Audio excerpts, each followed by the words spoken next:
अस्सलाम वालेकुम नादरीन, आप यूट्यूब चैनल देख रहे हैं। मैं इमरान खान हूँ। नादरीन, जो खैबर पख्तूनख्वा में ऑपरेशन शुरू किया गया मिलिट्री की जानिब से, उसके ऊपर सख्त किस्म का रद्द-ए-अमल आ रहा है। सेनेटर मुश्ताक साहब ने इस पर क्या कहा, पहले वो आपको मैं बता देता हूँ, ताकि फिर खैबर पख्तूनख्वा की जो सूबाई हुकूमत है उसका बड़ा इंपॉर्टेंट रद्द-ए-अमल था जिसका सारे इंतजार कर रहे थे। तो सेनेटर मुश्ताक का ये कहना है कि आज बाजौड़ में जो सरबकफ के नाम से 22वां मिलिट्री ऑपरेशन शुरू किया गया, इससे पहले 21 हो चुके हैं। ये अफसोसनाक है। इसकी मजम्मत उन्होंने की और उन्होंने कहा 3 दिन के लिए कर्फ्यू लगाना यह भी तकलीफदेह है। और हुक्मरान बताएं कि 21 मिलिट्री ऑपरेशन क्यों नाकाम हुए।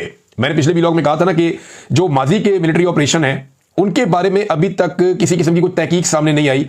हमें पता नहीं चला कि वो कामयाब हुए या नाकाम हुए, उनके बारे में कोई बातें नहीं बताई गई। तो ये नए ऑपरेशन जब कर लेते हैं पिछले ऑपरेशन के बारे में कोई एहतसाब किए बगैर, तो पाकिस्तान तो इस तरह आगे ही नहीं बढ़ेगा। अब वहां पे लोगों का बड़ा सख्त रद्द-ए-अमल है। खैबर पख्तूनख्वा में वो ऑपरेशन के नाम से चिढ़ते हैं और इसमें क्या चीजें होने जा रही है ये मैं आपको बताता हूं। लेकिन पहले आप ये देखें कि मीडिया को जो सिक्योरिटी जराए हैं उन्होंने जो खबर जारी की थी वो क्या थी।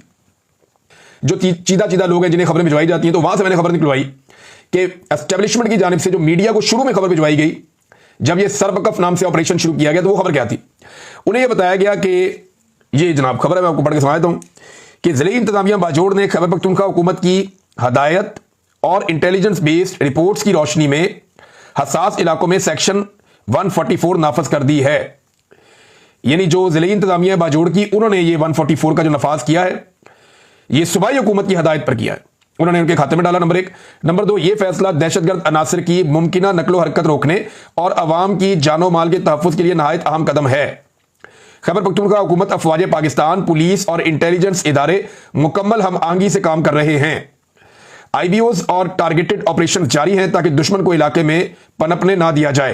कानून की रिट कायम रखने के लिए सिविल मिलिट्री कोऑर्डिनेशन भरपूर तरीके से फाल है। अवाम की हमायत सिक्योरिटी इदारों का सबसे बड़ा हथियार है और इस ताउन को मजीद मौसर बनाने की जरूरत है।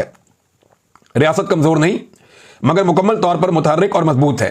हर वो कदम जो दहशतगर्दी के खिलाफ उठाया जाएगा अवामी सलामती की जमानत बनेगा इंशाअल्लाह। ये भेजा गया जनाब एस्टेब्लिशमेंट की जानिब से मीडिया को, और इसमें यानी क्लेम ये किया गया कि खैबर पख्तूनख्वा की हुकूमत कर रही है जो कर रही है और वो इसके अंदर शामिल है और जनाब उनकी इसके अंदर पूरी तरह से मदद है। और यही बात राणा सनाउल्लाह साहब ने मीडिया पे क्लेम किया था कि गंडापुर साहब जब ताउन चाहिए होगा हमारी मदद करेंगे और कभी हमारे खिलाफ नहीं जाएंगे, सिर्फ रोला शोला डालेंगे। ये राणा सनाउल्लाह ने क्लेम किया था एक दिन पहले, फिर अगले दिन ऑपरेशन हो जाता है। अब बाजौड़ ऑपरेशन के जो मनाजिर आ रहे हैं वो बड़े खौफनाक हैं और उनमें कुछ चीजें जो है वो बहुत तकलीफदेह हैं। छोटे बच्चों की कुछ डेड बॉडीज हैं, कुछ जख्मी हैं, एक बुजुर्ग है उनकी डेड बॉडी है और बहुत सारे धमाके हो रहे हैं, बहुत सारी जगहों पे जो है वो फायरिंग हो रही है। तो इस किस्म के मनाजिर जो है वो बाजौड़ से आए। इस पे शानदाना गुलजार साहबा का एक ट्वीट है, उन्होंने कहा बेगुनाह पश्तूनों की नस्ल कुशी के पहले नताइज बाजौड़ के बच्चों का खून। शहबाज शरीफ कहता है ये ऑपरेशन खवारिज कर रहे हैं। सीरियसली खवारिज ऑपरेशन करते हैं फौज की वर्दी में? अल्लाह इनकी औलादें और खानदान इसी तरह खत्म कर दे। ये बात की शानदाना गुलजार खान साहिबा ने। इसमें एक बड़ा सख्त रद्द-ए-अमल जो है वो उमर अयूब साहब का भी आया। अभी मैं आपको बताने लगा जो बहुत इंपॉर्टेंट चीज है जो अली अमीन गंडापुर साहब ने की है, और ये सबसे इंपॉर्टेंट फैक्टर अगर आज के दिन में है तो वो यही है। यानी एक तो डीसी जितने भी हैं या जितनी भी इंतजामिया है, जिले हुकूमतें हैं, उनको ये पैगाम दे दिया गया है जिले इंतजामिया को, तमाम जिलों की, कि होम डिपार्टमेंट की इजाजत के बगैर किसी भी हालत में कर्फ्यू नहीं लगाया जाएगा।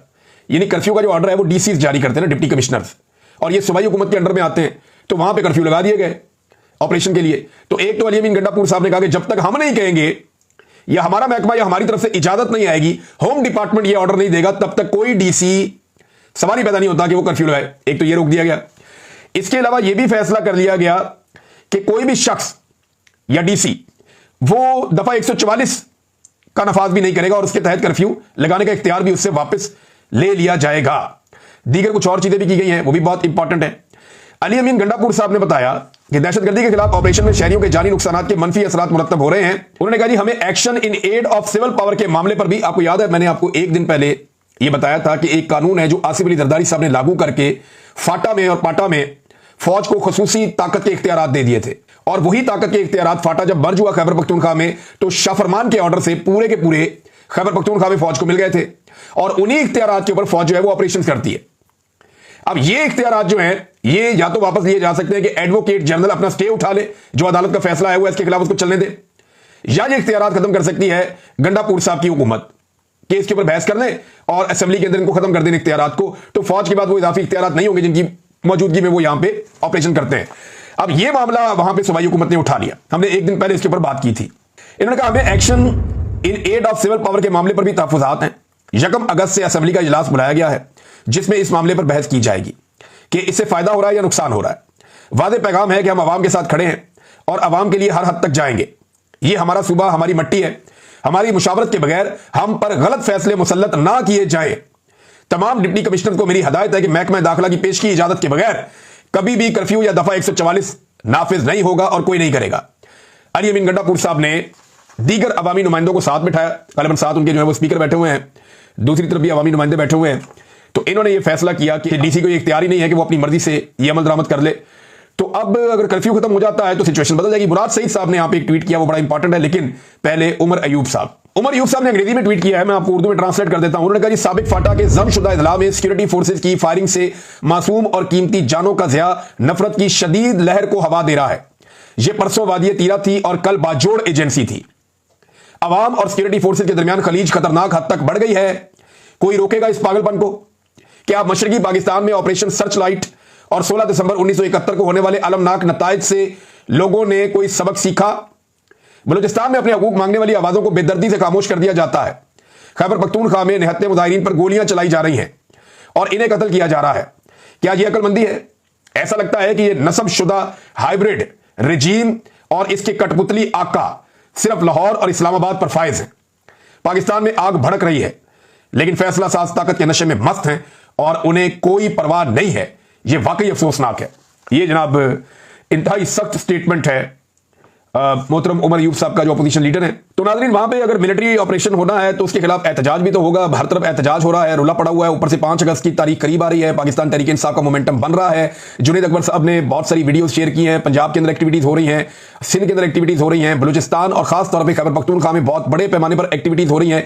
एक तरफ एहतजाज का मोमेंटम बन रहा है तो दूसरी तरफ जो ऑपरेशन का मोमेंटम है वो भी बनाया जा रहा है। मुराद सईद ने कहा कि परसों ही मैंने कहा था कि कमिटमेंट्स पूरे करने के लिए माफिया ने ऑपरेशन का इरादा कर लिया है और आज आप बाजोड़ के मनाजिर देख रहे हैं। अब आपको चंद दिन बाद टीवी पर दिखाया जाएगा कि दहशतगर्दों के ठिकानों पर हमले, इतनी तादाद में खवारिज, जहन्नुम वासिल वगैरह वगैरह।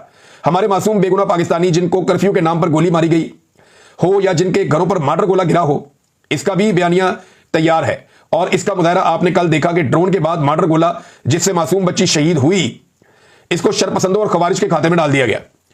यानी ये तो लड़ाई है ना, एक ऑपरेशन है।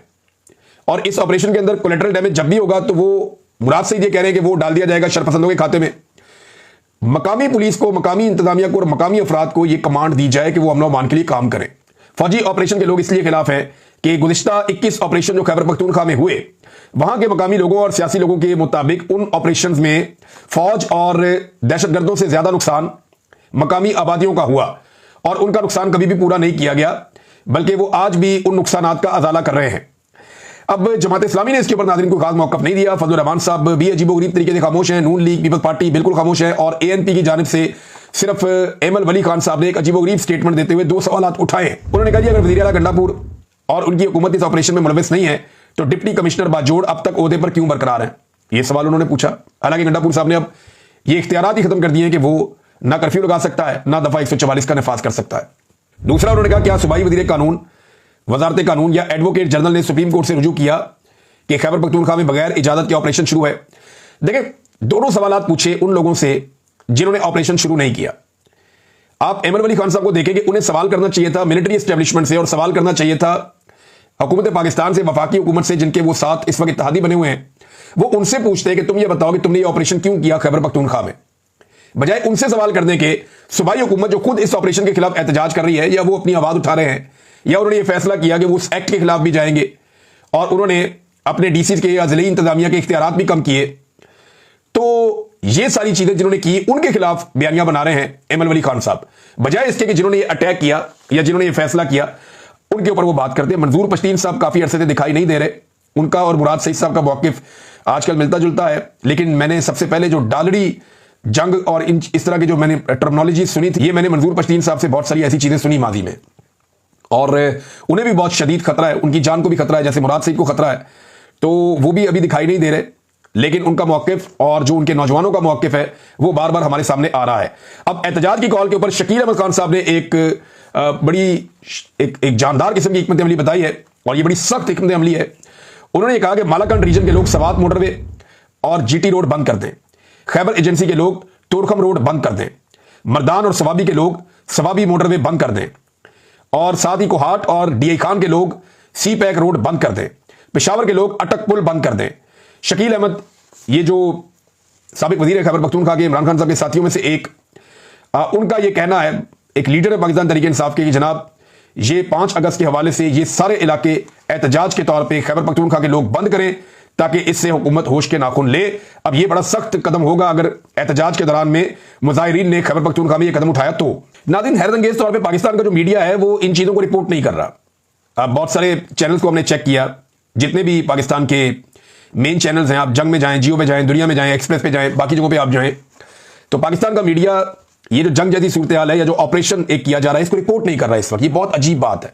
इससे पहले जब भी कभी पाकिस्तान में ऑपरेशन शुरू होता है तो ऑपरेशन शुरू होने से पहले उसके बारे में बात की जाती है, उसकी फिजा बनाई जाती है, फिर ऑपरेशन किया जाता है। लेकिन पहली मरतबा ऐसा हो रहा है कि एक ऑपरेशन शुरू हो चुका है, वो चल रहा है, उसको रिपोर्ट नहीं किया जा रहा मीडिया पे, और बहुत सारे सिविलियंस की जो शहादतें भी हो रही हैं, जख्मी भी हो रहे हैं, ये चीजें सोशल मीडिया के ऊपर रिपोर्ट हो रही हैं, और सोशल मीडिया पे भरमार है इस तरह के बयानात की। ज्यादातर जो खैबर पख्तूनख्वा के लोग हैं उनकी जानिब से, बल्कि खैबर पख्तूनख्वा की अक्सरियत नहीं, तकरीबन सारा खैबर पख्तूनख्वा ये चाहता है कि खैबर पख्तूनख्वा में अमन आए, लेकिन साथ ही साथ वो ऑपरेशन से खाइफ हैं कि ऑपरेशन नहीं होना चाहिए। और साथ ही साथ एक धरने का भी ऐलान किया गया नजीबुल्लाह खान मामूद की जानिब से। उन्होंने आज सुबह 10 बजे तहसील मामूद के तमाम नौजवान, बूढ़े, बच्चे और खवातीन काले झंडों के साथ उमरी चौक पहुंचे। सलारजई, अतमन खेल, अरंग बरंग और चारमंग और नवागई के नौजवान सिविल कॉलोनी खार के सामने मेन रोड पर पहुंचे। हमारा सबर खत्म हो चुका है, मजीद जनाजे नहीं उठा सकते, मादनियात पर कब्जे की आड़ में अपने खून बहाने नहीं देंगे, तब तक बैठेंगे जब तक अमन नहीं दिया जाता। अल्लाह ताला हमारा मददगार हो, आमीन। ये नजीबुल्लाह खान मामूद जो हैं, इन्होंने ये स्टेटमेंट दिया है, और यहां पे भी एक एहतजाज की तैयारी की जा रही है। नाज़रीन, इमरान खान साहब के साहबजादे कासिम ने एक इंटरव्यू दिया, और ये इंटरव्यू उन्होंने दिया अमेरिकन टीवी चैनल को। वो तो चले गए वापस बरतानिया, लेकिन अमेरिकन टीवी के ऊपर वो इंटरव्यू नशर हुआ इमरान खान साहब के बेटे की जानिब से। ये पहला इंटरव्यू है इंटरनेशनल मीडिया को बाकायदा। उन्होंने क्या बातें की मैं कुछ आपके सामने रख देता हूं जो अभी तक चीजें सामने आई हैं। उन्होंने कहा मेरे वालिद को गंदा पानी फराहम किया जा रहा है, और 10 अफराद जेल से ऐसे निकले हैं जो हेपेटाइटिस से जांबाक हो गए निकलने के बाद, और मेरे वालिद को गंदा पानी दिया जा रहा है जिसमें मिट्टी की आमेजिश है। और साथ ही उन्होंने जो है वो अक़वाम मुत्तहिदा, एमनेस्टी इंटरनेशनल और सबसे जो रिक्वेस्ट की, और उन्होंने तस्करा किया कि इसलिए हम यहाँ पे आए हैं। और साथ उन्होंने ये भी कहा कि 200 से ज़्यादा मुकदमात हैं मेरे वालिद के ऊपर। जब वो एक मुकदमे में फारिग होते हैं तो 4-5 मजीद उनके ऊपर डाल दिए जाते हैं। 10 दिन उन्हें बिजली के बगैर रखा गया, जो तशद्दुद का एक तरीका है। 2 घंटे के लिए उन्हें दिन में बाहर निकाला जाता है। 4 माह हो गए हैं, हमसे बात नहीं करवाई गई। 8 महीने से हमारे वालिद को उनके डॉक्टर से चेकअप नहीं करवाया गया। ना मैं सियासतदान हूं और ना ही मेरा कोई सियासत करने का इरादा है। मैं सिर्फ अपने वालिद को जेल से निकाल कर उन्हें एक बार देखना चाहता हूं। 2.5 साल कबल मेरी आखिरी मुलाकात हुई थी अपने वालिद से, और ये उस वक्त हुई जब उन्हें 3 गोलियां मारी गई थी। उसके बाद उन्हें जेल में डाल दिया गया। और मैं मीडिया के हवाले से कोई ट्रेंड नहीं हूं, यानी मीडिया पे कैसे बात करनी है मैं नहीं जानता कि यहां क्या कहना और क्या नहीं कहना, और ज्यादा इसके बारे में मुझे नॉलेज नहीं है। मगर सिर्फ इतना जानता हूं या चाहता हूं कि मेरा ये पैगाम सब तक पहुंचे कि मेरे वालिद के साथ क्या हो रहा है। हम यहां मुलाकातों से जो हमारी हुई है अमेरिका में, उनसे पूरी उम्मीद है। फिर एक सवाल के जवाब उन्होंने कहा जी आसिम मुनीर को जिम्मेदार करार दिया जो इस वक्त इंचार्ज हैं, और उनकी मुद्दत इस साल खत्म हो रही थी, मगर वो 2 साल मजीद जारी रखने जा रहे हैं, और उन्होंने एक डिक्टेटरशिप इसको करार दिया है। और यही इंप्रेशन है कि उनकी वजह से मेरे वालिद जेल में हैं पाकिस्तान में, आसिम मुनीर साहब की वजह से। और साथ उन्होंने ये भी कहा कि मेरे वालिद पर शदीद सख्तियों के बावजूद वो कैद खाने में से 2/3 अक्सरियत से इलेक्शन जीत गए। पाकिस्तान के 25 करोड़ लोगों का हक है कि उनके मैंडेट का और वोट का एहतराम किया जाता। बदतरीन धांधली पाकिस्तान में की गई है, इंतखाबी निशान छीन लिया गया है उस मुल्क में जहां पढ़े लिखे लोग कम तादाद में हैं। इलेक्शन के दिन की धांधली का भी उन्होंने जिक्र किया। इंटरनेट को बंद रखा गया, हर हरबा इस्तेमाल किया गया, मगर इसके बावजूद मेरे वालिद जीत गए। और कुछ बातें उन्होंने साथ मजीद भी की। तो ये इमरान खान साहब के बेटे कोशिश कर रहे हैं, वो कहते हैं मेरा सियासत से कोई ताल्लुक नहीं, मैं सियासत करना ही नहीं चाहता और ना मैं कभी करूंगा। और दूसरा उन्होंने कहा जी मैं ये भी नहीं जानता कि मीडिया के अंदर आके क्या बात करनी और क्या नहीं करनी, मैं कोई मीडिया के लिए ट्रेंड भी नहीं हुआ, लेकिन मैं इतना चाहता हूं कि दुनिया को पता चले कि मेरे वालिद के साथ क्या हो रहा है। फिर उन्होंने बताया कि उनके वालिद के साथ क्या क्या किया जा रहा है, इलेक्शन में क्या हुआ और जिम्मेदार कौन है और वो क्या चाहते हैं, ये उन्होंने बताया। फिर इनके बारे में खबर आ रही है कि ये पाकिस्तान में आएंगे, इमरान खान के बेटे, ये तहरीक को लीड नहीं करेंगे। वो इमरान खान साहब ने कहा कि मैं जेल से लीड करूंगा, तो इमरान खान के बेटे तहरीक को लीड करने नहीं आ रहे, लेकिन अपने वालिद से मिलने वो आएंगे और उसके लिए पहले अदालत से इजाजत ली जाएगी कि उनकी बेटों की अपने वालिद से मुलाकात करवाई जाए। क्योंकि अलीमा खान कहती है कि हमारी मुलाकात यहां पे नहीं हो रही, अदालतों में जा जाकर हम थक गए हैं, तो बेटों की मुलाकात कैसे करवाई जाएगी वालिद से। अब नाज़रीन एक और खबर है, और ये इंतहाई अफसोसनाक खबर है। इस तरह की खबरें पाकिस्तान की ऐसा लगता है रूटीन बनती जा रही हैं और बड़ी तशवीशनाक खबरें हैं ये। खबर यह है कि जनाब army chief field marshal Hafiz Saeed Asim Munir साहब ने फरमाया था कि पाकिस्तान को छोड़कर जो लोग जा रहे हैं बहुत बड़ी तादाद में, ये ब्रेन ड्रेन नहीं है बल्कि ये ब्रेन गेन है, यानी इसका पाकिस्तान को उनके बकौल फायदा हो रहा था। अब जो लोग पाकिस्तान छोड़कर जा रहे हैं, तो मैं पाकिस्तानियों को मुबारकबाद देना चाहता हूं कि ये जो ब्रेन गेन है ना, इसमें पाकिस्तान दुनिया का नंबर 1 मुल्क बन गया है। पाकिस्तान आबादी के एतबार से दुनिया का नंबर 1 मुल्क नहीं है, लेकिन मुल्क छोड़कर जाने वालों के एतबार से आज पाकिस्तान दुनिया का नंबर 1 मुल्क बन गया है। और ये द टाइम्स की रिपोर्ट है। अगर तो आर्मी चीफ साहब के बकौल ये ब्रेन गेन है, तो पाकिस्तान में ब्रेन गेन हो रहा है। और बड़े बड़े ज़हीन लोग हैं, डॉक्टर्स हैं, इंजीनियर्स हैं, जो टेक्निकल लोग हैं, वो लोग जिनके पास कुछ 4 पैसे हैं वो अपना पैसा लेकर, जो सरमायाकार हैं वो अपना सरमाया लेकर, हर कोई पाकिस्तान छोड़कर जाना चाहता है, क्योंकि वहां पे एक मायूसी फैला दी गई है, जो इंतहाई बदकिस्मती की बात है। अब तक के लिए इतनी, अपना ख्याल रखिएगा, अपने इस चैनल का भी। अल्लाह हाफ़िज़।